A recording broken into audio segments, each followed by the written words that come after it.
예, 이제 예배자 학교가 거의 이제 끝에 다다르고 있습니다. 봐서 한 번이나 두 번 정도 더 하고 예배자 학교를 마무리하고 또 다른 말씀을 좀 준비하도록 하려고 합니다.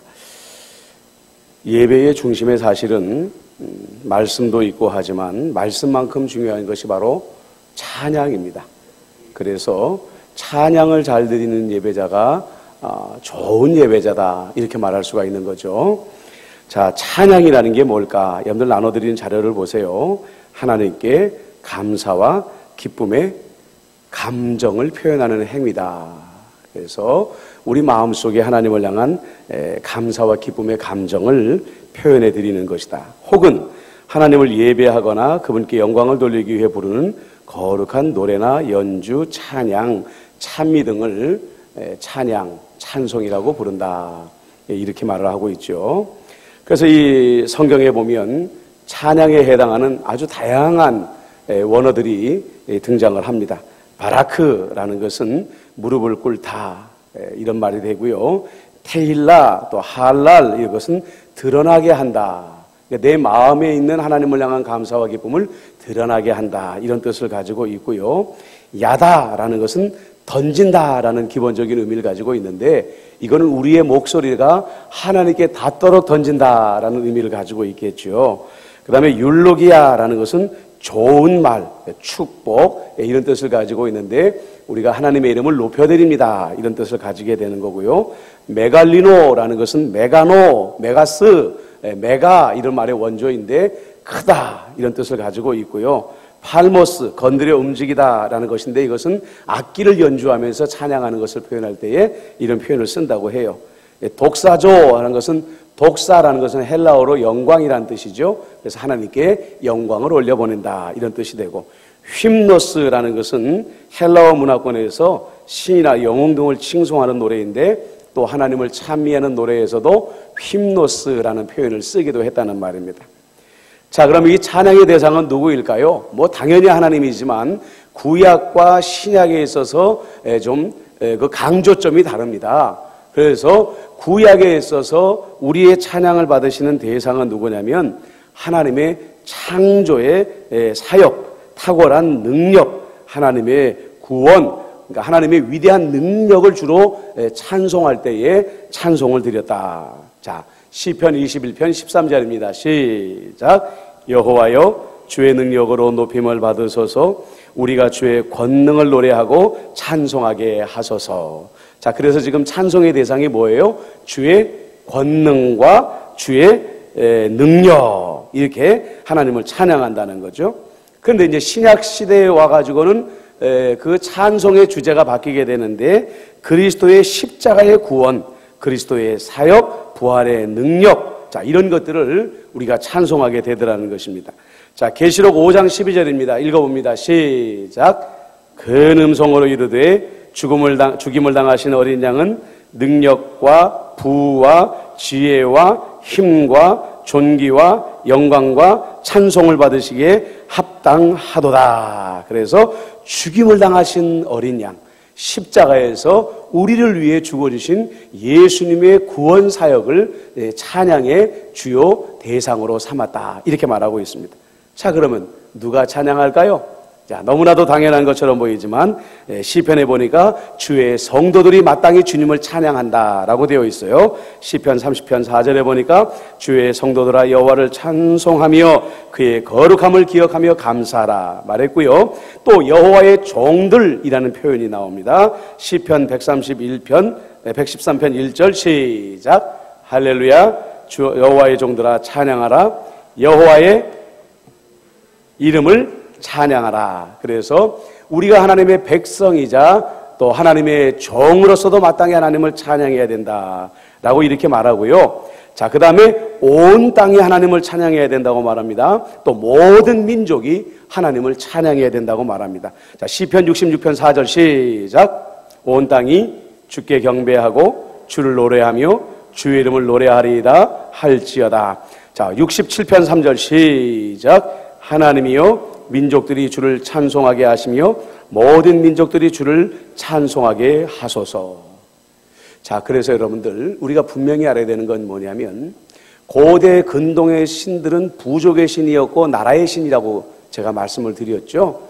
그래서 나라와 나라가 전쟁을 해서 A라는 나라가 B 나라를 점령하게 되면 그 백성들은 A 나라의 노예가 되는 것이고 B 나라의 신은 죽은 것입니다. 사망한 것입니다. 그래서 나는 어느 신에게 찬송을 하느냐? A라는 나라의 백성은 A 나라의 신에게만 찬송을 하고 B 나라의 백성은 B 나라가 섬기는 신들에게만 찬송을 드리는 거예요. 그런데 유일하게 기독교의 하나님만이 모든 땅과 모든 민족에게 찬양받으시기에 합당하신 하나님이라고 표현하고 있다는 거예요. 그러니까 성경에 나오는 하나님은 이스라엘 민족의 부족의 하나님이 아니라 온 인류의 하나님이라는 거죠. 그래서 성도들이 하나님을 향하여 지금 67편 3절에 기도하잖아요. 하나님이여 민족들이 주를 찬송하게 하시며 모든 민족들이 주를 찬송하게 하소서. 여러분들 이 기도의 본뜻은 뭘까요? 우리는 하나님이 하나님 되신 것을 알아서 하나님을 찬송하고 있는데 우리를 제외한 모든 민족들은 여호와 하나님이 진짜 하나님이시고 유일하신 하나님인 것을 알지 못합니다. 그러니 저들도 다 하나님이 유일하신 하나님인 것을 알고 한 입술로 하나님을 찬양하게 하여 주옵소서. 이렇게 기도하고 있는 거예요. 자, 그러니까 이 기도는 무슨 기도 제목이냐? 전도의 기도 제목이고 선교의 기도 제목인 거예요. 여러분들 우리가 전도의 동기가 있습니다. 그렇죠? 첫 번째는 뭐예요? 하나님 저 영혼을 구원해 주세요. 저 영혼을 살려주세요 하라는 것이 전도의 동기입니다. 그런데 두 번째의 동기는 뭐냐? 바로 이 말씀에 나와 있는 것이고 여러분들 첫째, 두 번째에서 이거 지금 서열의 중요함을 한번 만나는 게 아니라 각자 다 중요한 거예요. 똑같이 중요한 거예요. 그런데 두 번째로 우리가 말하는 게 뭐냐? 하나님은 위대하신데 얼만큼 위대하세요? 모든 땅과 모든 민족에게 찬양받으시기에 합당하신 하나님이신데 그 하나님이 모든 민족에게 찬양받지 못함에 대한 안타까움이 우리의 동기가 되어야 된다는 거예요. 그래서 지금 우리 의자에 붙여놓은 수많은 이름들에 대하여 여러분들이 어떤 마음을 가지고 기도해야 되느냐? 하나님 이 영혼 구원해 주세요 라고 기도함과 동시에 하나님 이 영혼도 하나님의 존귀하심과 위대하심을 알아서 이 자리에 나와서 우리와 한 입술로 하나님을 찬송하게 해주세요. 하나님을 영화롭게 해주세요. 이것이 우리의 전도의 동기가 되어져야 된다는 거예요. 그 다음에 나가서 보니까 땅과 모든 민족이 아닙니다.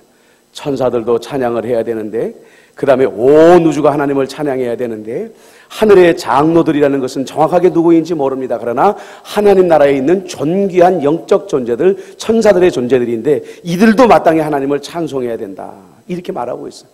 그래서 결론적으로 누가 하나님을 찬송해야 되느냐? 자, 우리 맨 마지막에 보니까 결국 시작 한번 읽어봅시다. 시작. 결국 호흡이 있는 자 모두와 모든 만물이 하나님을 찬양하는 것이다. 여러분들 우리가 이런 날을 꿈꾸기를 바랍니다. 자, 찬양이 성경에 얼마나 중요하게 나오느냐? 제가 한글 성경만 먼저 좀 찾아봤어요. 그러니까 송축이라는 단어가 구약에만 38번이 나오고 찬양이라는 단어가 구약에 84번, 신약에 6번이 등장을 합니다. 찬송이라는 낱말이 구약에 172번 나오고 신약에 42번이 나옵니다.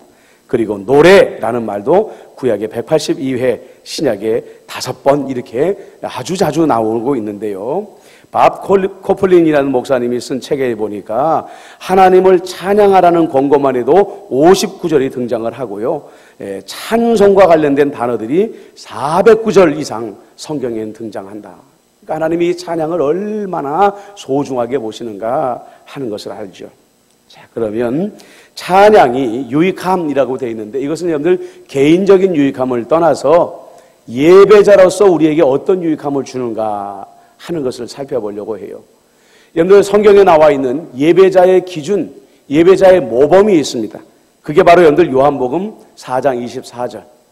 오늘 우리 김인성 목사님도 기도할 때 인용한 말씀이죠. 자, 읽어봅니다. 시작. 영이시니 예배하는 자가 영과 진리로 예배할지니라. 예배자의 모범 뭐냐? 영과 진리로 예배하는 것입니다. 근데 여기서 말하는 영과 진리가 뭐냐? 그것은 영은 성령을 말하는 것이고 진리는 성경, 하나님 말씀을 말하는 것입니다. 그러니까 진정한 예배자, 진정으로 하나님께 찬양하는 자는 뭐냐? 단순히 정해진 예배 시간 11시에 교회 문 열고 들어와서 찬송 부르고 목사의 설교를 듣고 또 축복기도 받고 떠나가는 사람이 예배자냐? 아니요. 문 열고 들어올 때부터 성령의 임재 아래 있는 자라는 거예요. 그 마음과 영혼이 성령에 사로잡혀 있는 자라는 거죠. 그래서 내 영혼이 성령과 연합한 상태로 하나님 앞에 서는 자가 예배자의 절반의 조건을 갖춘 자이고, 그 다음에 그 예배자 중에서 나머지 절반은 뭐냐면 오직 하나님의 말씀을 사모하고 말씀을 달게 받는 자가 되어져야 진짜 예배자가 되어진다는 거예요.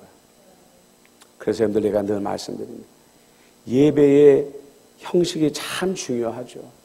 조상들로부터 내려온 예배의 형식과 전통을 우리가 잘 지켜나가는 것이 중요합니다. 그러나 여러분, 전통도 형식도 예배의 본질이 아니라는 걸 알아야 돼요. 예배의 본질은 뭐냐? 만약에 예배에서 가장 마지막까지 남아야 될 두 가지가 뭐냐라고 묻는다고 한다면 그것은 여러분들 성령과 말씀입니다. 나머지 형식은 아무것도 중요한 게 아니에요. 그래서 여러분들, 제가 말씀드리잖아요. 동방정교회는 동방정교회 예배가 있고, 가톨릭교회는 가톨릭교회 예배가 있고, 순복음교회는 순복음교회 예배가 있고, 감리교는 감리교, 침례교는 침례교, 장로교는 장로교회 예배를 드리지만, 하나님께서 어느 교단을 향하여서 너희들 예배 잘못 드리고 있어, 이렇게 말하지 않는다는 거예요. 그 형식을 보고 그렇게 말하지 않는다는 거예요. 그래서 여러분들, 형식에 갇히면 오늘 우리가 21세기의 바리새인이 되어지는 거예요. 형식이 중요한 게 아니에요. 우리가 정말로 진정한 성령의 임재 가운데 들어갈 수 있다고 한다면, 우리가 말씀 중심의 예배를 드릴 수 있다면 우리는 어떤 형식도 파괴할 수 있어야 되는 거예요. 그런데 만약에 그 형식이 우리가 성령의 임재 안에 들어가는 것을 방해하는 장애물이다 그러면 어떻게 해야 돼요? 과감하게 버려버려야 돼요. 자, 그러면 찬양은 우리가 영과 진리로 하나님께 예배드리는데 어떤 유익이 있는가? 먼저요, 찬양은 아까 말씀드린 대로 우리를 성령의 임재 안으로 인도하는 능력이 있어요.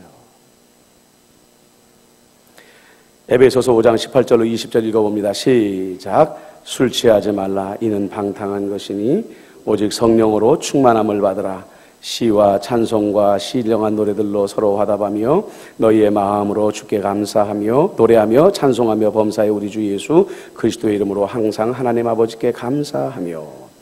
여러분, 우리 이제까지 이 말씀을 좀 나누어서 봤어요. 그렇죠? 술 취하지 말라. 이는 방탕한 것이니 너희는 오직 성령의 충만함을 받으라. 말씀 따로, 시와 찬송과 신령한 노래들로 서로 화답하며, 이거 따로 이렇게 봤는데 아니라는 거예요. 아니라는 거예요. 이 말씀은 굉장히 밀접하게 연결되어진 말씀이라는 거예요.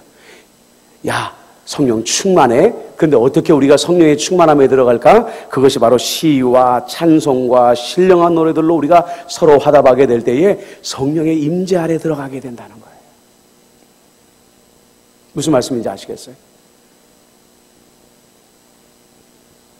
우리가 열심히 찬양하게 될 때에 그 찬양이 우리를 성령의 임재 안으로 끌어가게 된다는 거예요. 사실 저는 마음속에 소망이 있죠. 그게 뭐냐면, 주일 예배 우리가 1시간 15분으로 딱 정해져 있는데 만약에 우리 하나님이 허락하신다면 이 시간의 틀을 좀 한번 깨버리고 싶다, 이런 생각이 있어요. 그래서 찬양으로 예배를 시작하는데 성도들의 심령이 정말로 하나님의 성령의 임자리에 들어갈 때까지 우리가 힘껏 찬양을 하는 거예요. 20분이 되면 어떻습니까? 30분이 되면 어떻습니까? 1시간이 되면 어떻습니까? 그리고 정말 성도들의 마음 가운데 성령의 임재하심이 있고 기름 부으심이 있을 때에 다 목사가 나가서 하나님 말씀을 전하는 거예요. 진리가 들어가는 거예요. 아, 여러분들, 그게 진짜 예배가 아니겠어요? 여러분들, 예배의 형식에 집착하면 우리가 성령의 임재를 방해할 수가 있어요. 우리가 그 꿈을 가지고 한번 같이 기도했으면 좋겠어요. 그래서 찬양은 우리를 성령의 임재 안으로 인도한다. 이거 절대로 잊어버리시면 안 돼. 그런데 어떻게 찬양이 우리를 성령의 임재 안으로 데리고 가시는가? 찬양은 우리의 감정을 컨트롤하기 때문에 그렇다는 거예요. 여러분들, 우리가 처음에 그랬죠. 찬양이 뭐냐? 하나님을 향한 기쁨과 감사를 감정으로 표현하는 노래다, 이렇게 말을 했잖아요. 그래서 여러분들, 자 보세요. 뭐든지 주의가 붙으면 나쁜 거라고 그랬잖아요. 기복, 나쁜 거예요, 좋은 거예요? 나쁜 거예요? 좋은 거예요. 하나님 복 주세요 기도하는 게 뭐가 나쁜 거예요? 그런데 기복 주의 하면 뭐예요? 신앙생활 하면서 때로는 고난받을 수 있고, 하나님이 때로는 나를 단련시킬 수도 있고, 그래서 하나님이 나를 더 순금같이 만들어 가실 수 있는데, 하나님 그 삶은 나에서 다 잘라내 버리시고, 하나님 나에게는 그냥 무조건 좋은 것만 주세요라고 말하는 게 기복주의예요. 그렇기 때문에 주의를 떼내야 되는 거예요. 복을 구하지만 때로는 하나님이 나를 낮추실 때에도 감사할 줄 아는 신앙이 돼야 되죠. 여러분들, 은사를 소망하는 게 좋은 거예요, 나쁜 거예요? 좋은 거예요. 그러나 은사주의가 되면 어때요? 밤낮 은사만 달라고 기도하는 거예요. 그리고 은사 없으면 나는 아무것도 못한다고 착각을 하는 거예요. 아니요. 여러분들, 은사를 받은 다음에 하나님의 일을 하는 게 아니라 하나님의 일을 하려고 하면 은사를 주시는 거예요. 우리의 마음의 태도가 먼저이지 은사가 뚝 떨어진 다음에 하나님의 일을 한다, 그게 아니라는 거예요. 그렇기 때문에 하늘만 바라보고 은사만 바라보고 그것만 바라보면 은사주의가 되는 거예요. 여러분들, 마찬가지로 우리가 하나님을 예배할 때 감정은 굉장히 중요한 요소예요. 감정 자체를, 이 옛날에 그 수도원이나 이런 데에서 이 감정 자체를 굉장히 배제시키려고 했어요. 그래가지고 완전히 도그마, 그냥 문자주의에 빠져가지고 그냥 성경만 열심히 공부하고 성경만 갖고 기도하라라고 가르쳐가지고 수도원들에서 수도사들의 마음이 아주 정말 광야같이 돼버리는 경우가 있었어요. 그래서 여러분들, 옛날에 장미의 이름으로라는 영화 보신 적 있으세요? 수도원에 규율이 있어요. 웃으면 안 돼. 근데 어느 날부터 이 수도원의 수도사들이 하나씩 사라져. 왜냐? 새로 부임한 원장인가 누가 와가지고 웃는 사람들 하나씩 다 죽여버리는 거예요. 하나님 앞에 방자하다고. 아니에요. 하나님은 우리의 감정을 하나님 만드셨는데, 희로애락의 감정을 하나님이 만드셨는데, 그래서 우리가 온 마음 다하여 우리의 감정을 다하여 하나님을 예배하는 것이 참 중요한데, 우리가 온 마음 다하여 하나님을 향하여 집중하도록 돕는 것이 무엇이다? 찬양이라는 거예요. 찬양을 해서 성령의 임재 안으로 들어가게 된다는 거예요. 그래서 찬양은 우리가 예배자가 되는데 유익하다. 자, 마지막 페이지로 넘어가 봅니다. 에베소서 5장 19절에도 너희의 마음으로 주께 노래하며 이 너희의 감정으로 기도하라. 골로새 3장 10절에 감사하는 마음으로 하나님을 찬양하고 라고 되어 있죠. 자, 노래라는 말의 의미를 숙고할 수 있게, 노래는 말의 의미를, 자, 읽어보세요. 시작. 노래는 숙고할 수 있게 한다. 그렇게 함으로써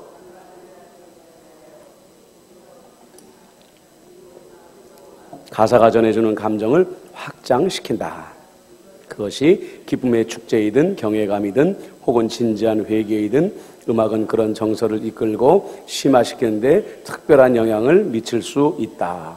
왜 노래가 우리의 감정을 성령의 임재 아래 촉진시키는가? 말의 의미를 숙고할 수 있게 해주고요.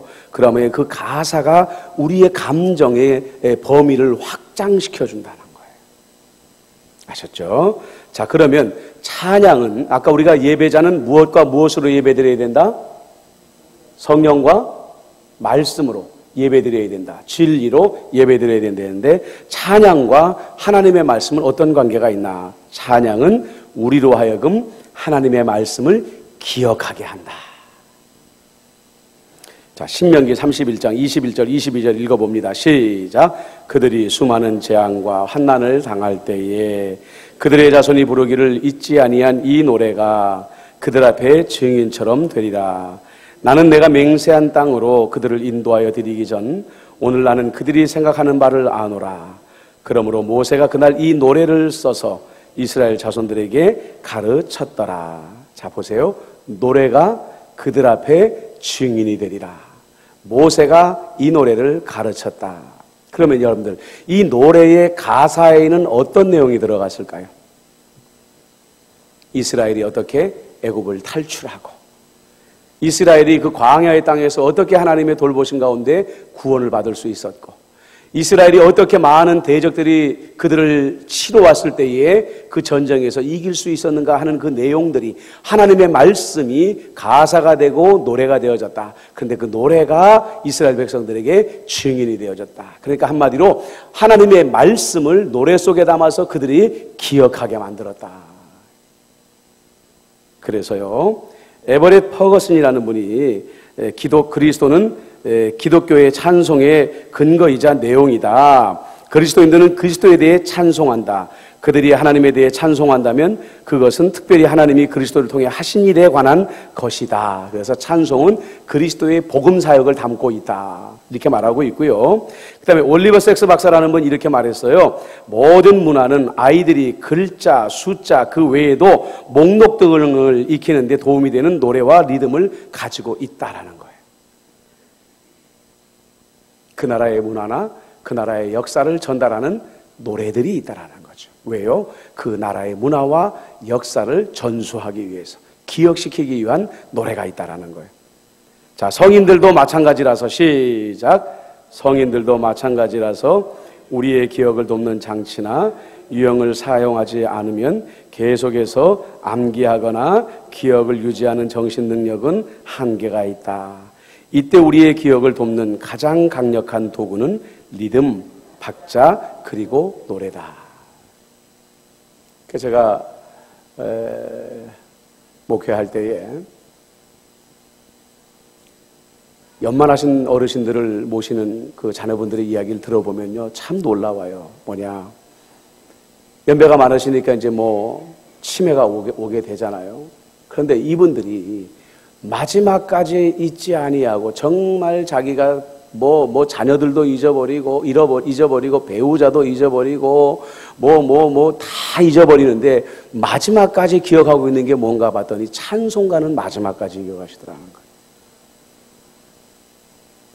그래서 정말 나 아침 왜 밥 안 주냐 타박하고 이렇게 막 그 치매에 걸려가지고 막 어려움을 주는 그런 분들도 입에서 찬송은 떠나지 않더라는 거예요. 이 찬송이 얼마나 하나님의 진리를 기억하게 만드는 위대한 능력이 있는가. 그래서 우리가 알 수가 있다는 거죠. 자, 그러면 이렇게 우리로 하여금 진정한 예배자가 되게 만들어주는 찬양을 우리는 어떻게 불러야 될까? 자, 어떻게 해야 된다고요? 첫 번째, 항상 찬양하라. 시편 119편 164절 시작.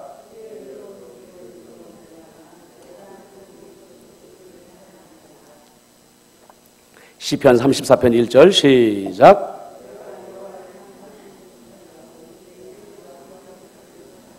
자, 여기서 여러분들이 보셔야 될 단어가 두 개가 있죠. 하나는 7번, 또 하나는 항상. 여러분들 7번과 항상은 같은 의미입니다. 왜요? 7번은 완전 숫자니까. 예를 들어서 여기 만약에 내가 하루에 3번 하나님을 찬양합니다. 그것도 7번이나 3번이나 마찬가지. 완전수입니다. 그러니까 이 말은 뭐냐면 아침에 눈 떴을 때부터 밤에 잠드는 순간까지 내가 쉬지 아니하고 하나님을 찬송하겠습니다. 내 입술에서 하나님의 찬송을 떠나지 않게 하겠습니다. 이런 각오와 결단을 말하는 거예요. 그 다음에 여러분들 여기서 말하는 7번과 항상에는 어떤 의미를 가지고 있느냐. 아까도 말씀을 드린 것처럼 우리가 기쁠 때에도 찬송하겠습니다. 우리가 슬플 때에도 찬송하겠습니다. 우리가 행복할 때에도 찬송하겠습니다. 우리가 불행할 때에도 찬송하겠습니다. 우리가 성공했을 때에도 찬송하겠습니다. 우리가 실패했을 때에도 찬송하겠습니다. 이런 결단이 들어가 있다는 거죠. 자, 그러면 여러분들 대답하실 수 있겠어요? 왜 우리는 하루에 7번 찬송해야 될까? 왜 우리는 항상 찬송해야 될까? 왜 기쁠 때도 슬플 때도 찬송해야 될까? 이제까지 공부한 내용을 가지고 여러분들 대답하시면 맞아요. 찬송은 우리를 어디로 인도한다? 성령의 임재 안으로 인도한다. 여러분들 성령이 어떤 분이에요? 보혜사예요. 보혜사.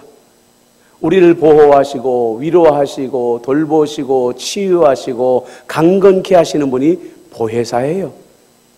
그러니까 우리가 기쁠 때에 찬양하면서 성령의 임재 안에 들어가면 기쁨이 배가가 되어질 것이고, 우리가 슬플 때에 찬양하며 성령의 임재 안에 들어가면 위로를 받을 것이고, 우리가 연약할 때 찬양하면 성령의 임재 안에 들어감으로 말미암아 강하게 될 것이고, 그러니까 우리가 하루에 7번 찬양할 이유가 생긴다는 거예요. 여러분들, 우리가 유명한 찬양에 대한 하나님의 말씀이 있잖아요. 바울이 빌립보 감옥에 갇혔을 때에 바울과 실라가 찬양하니까 옥문이 열렸더라. 여러분들, 그것은요 자연적인 현상이자 영적인 표현이에요. 단순히 바울과 실라를 물리적으로 가두고 있었던 옥의 문만 열린 게 아니라, 바울이 여러분들 로버트가 아니에요. 바울은 여러분들 하늘에서 천사가 내려온 게 아니에요. 바울도 우리가 똑같은 인간이에요. 감옥에 갇혔을 때 왜 안 무서워요? 전혀 안 무서웠다? 바울은 그랬을 것이다? 그건 거짓말이에요. 바울도 무서워요. 제가 일본에서 애들 말씀드렸잖아요. 조그만 스쿠터 타고 역주행하다 경찰한테 딱 걸려가지고 경찰차 뒤에 탁 타니까 아이고, 경찰차만 탔는데도 무섭더라고. 경찰차만 타도 무서워. 그런데 로마의 지하 감옥에 들어갔는데 왜 안 무서워요? 그런데 찬양하니까 바울과 실라를 가두고 있는 옥의 문만 열린 것이 아니라 바울을 두려움과 공포와 불안의 감옥에 가둬졌던 그 문도 열려지고 열린 문으로 그리스도의 평강이 들어오더라는 거예요. 그래서 여러분들, 찬양은 기쁜 때만 드리는 게 아니에요. 도리어 슬플 때 더 많이 드려야 돼요. 내 마음이 강할 때 하나님을 더 찬양하는 게 아니고 내 마음이 연약했을 때 죽기 살기로 찬양해야 돼요. 그렇게 찬양하시길 바랍니다. 그 다음에 두 번째로 어떻게 찬양해야 된다고요? 힘껏 찬양해야 된다. 시편 71편 23절 시작.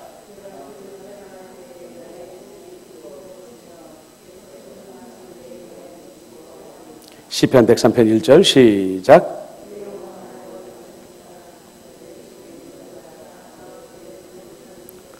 자, 11편 23절에 보니까 외쳐라 이렇게 되어 있죠. 그 다음에 103편에 보니까 내 속에 있는 것들아 다 찬송해라 했는데 내 속에 뭐가 그렇게 많이 들어가냐.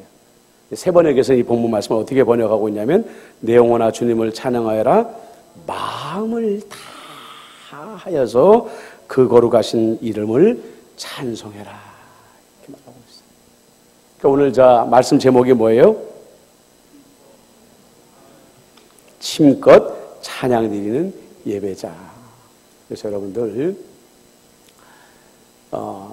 예배도 제가 늘 말씀드리잖아요. 저 문을 열고 들어오는 여러분들의 태도에 여러분들의 예배의 실패와 성공이 결정되어진다라고 말하잖아요. 찬송도 역시 마찬가지입니다. 습관처럼 부르는 노래가 되어버리면 그 찬송은 여러분들에게 일도 유익을 주지 못해요. 그런데 여러분들의 마음의 태도가 정말 이 시편에 나와 있는 표현처럼 내 모든 것들을, 내 안에 있는 모든 것들아, 내 안에 있는 모든 에너지와 내 안에 있는 모든 마음과 내 안에 있는 모든 정성아 다 쏟아부어져서 하나님을 찬양하자라는 마음으로 찬송으로 부르게 되면 여러분들이 성령의 임재를 경험하는 정도가 완전히 달라지게 되더라는 거예요. 여러분들 이제 이 성경 공부를 하고도 만약에 여러분들이 주일날 예배에 와서 입만 뻥긋뻥긋 하면은 헛공부하신 거예요. 그러니까 우리 성도들이 음정 박사 챙겨가면서 내 옆에 있는 사람들이 내 찬양 소리를 어떻게 들을까 이렇게 고민하면서 부르면 내 옆에 있는 사람은 내가 올바른 음정과 올바른 박자를 가지고 찬송하면 그 사람은 감동받을지 몰라도 우리가 하나님의 임재 안에 들어가지 못해요. 그래서 여러분들 예배 올 때 여러분들은 어거스틴의 심정을 가져야 돼요. 어거스틴의 심정이 뭐냐? 어거스틴이 말하기를 하나님은 온 우주 안에 나 한 사람 있는 것처럼 나를 보시는 하나님이라고 그랬어요. 이건 신비한 경험이에요. 그 영적 경험, 영성적인 경험이에요. 자, 여기 지금 다 앉아있는데 윤희애 선생님하고 다 예배드리고 있는데 하나님이 우리를, 내가 지금 여러분들 볼 때 정규식 목사가 우리 전부를 보고 있지라고 생각하면 저에게 집중하지 못해요. 그런데 어거스틴이 기도하는데 지금 억만 명의 사람들이 하나님께 기도하고 있을 터인데 하나님이 그 억만 명의 사람들 가운데 나 한 사람만 있는 것처럼 자기를 주목하는 특별한 은혜를 경험했다는 거예요. 그러니까 우리가 진짜 예배자가 되려고 하면 어때요? 여기 지금 100명이 앉아있든지 1000명이 앉아있든지 10,000명이 앉아있든지 이 예배의 자리에 나와 하나님 한 분만 있다고 생각하고 예배를 드려야 되는 거예요. 그래야 우리가 더 말씀에 집중하게 되고 찬송 부를 때에 집중하게 되지 내 옆에 있는 사람들 신경 쓰고 뭐 하고 그러면은요 예배 못 드리는 거예요.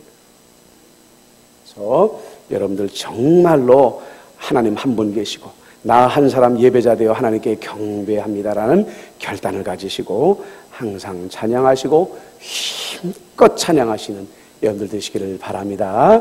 아멘. 여러분들 이 시간에 우리 한번 기도하십시다. 이 시간에 우리가 기도할 때에 찬양은 우리 하나님의 전능한 능력을 믿는 자가 마땅히 너무너무 자연스럽게 들어야 될 감정의 표현입니다. 예수 그리스도가 나를 위하여 십자가에 죽어주신 그 위대한 사랑을 아는 자들이 마땅히 드리는 우리 감정의 표현인 것이죠. 여러분들 우리가 정말 그런 감사와 감격이 있는지 먼저 우리가 돌아보시길 바랍니다. 나는 그런 감사와 감정을 가지고 하나님께 찬양하는 자인가?